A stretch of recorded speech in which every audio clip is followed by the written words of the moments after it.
കാത്തിരിക്കുന്ന ചിത്രങ്ങളുടെ ഏറ്റവും പ്രധാനപ്പെട്ട അപ്ഡേഷനാണ് ഇന്നൊരു വീഡിയോ ഭാഗത്തെ ആദ്യമായി അറിയിക്കാൻ പോകുന്നത്. ബിജി മേനോൻ നായകനെത്തിയ ചിത്രമായിരുന്നു കഥ.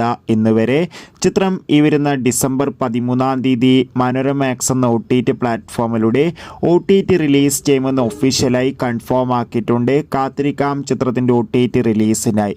ചാക്കോച്ചൻ, ജ്യോതിർമയ്, ഫഹദ് എന്നൊക്കെ പ്രധാന കഥാപാത്രങ്ങളായെത്തിയ ചിത്രമായിരുന്നു ബോഗിൻവില്ല.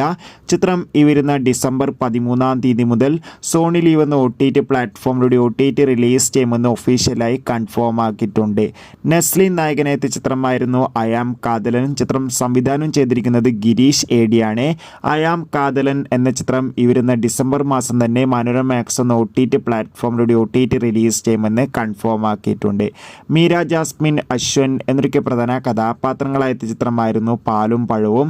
ചിത്രം ഉടൻ തന്നെ നമുക്ക് സൈന പ്ലേ എന്ന OTT പ്ലാറ്റ്ഫോമിലൂടെ ആസ്വദിക്കാൻ വേണ്ടി സാധിക്കും. കാത്തിരിക്കാം. ഇന്ദ്രൻസ് നായകനെത്തിയ ചിത്രമായിരുന്നു കനകരാജ്യം. ചിത്രം ഇപ്പോൾ മുതൽ നമുക്ക് ആമസോൺ പ്രൈം വീഡിയോസിലൂടെ ലഭ്യമാണ്. ബൈ.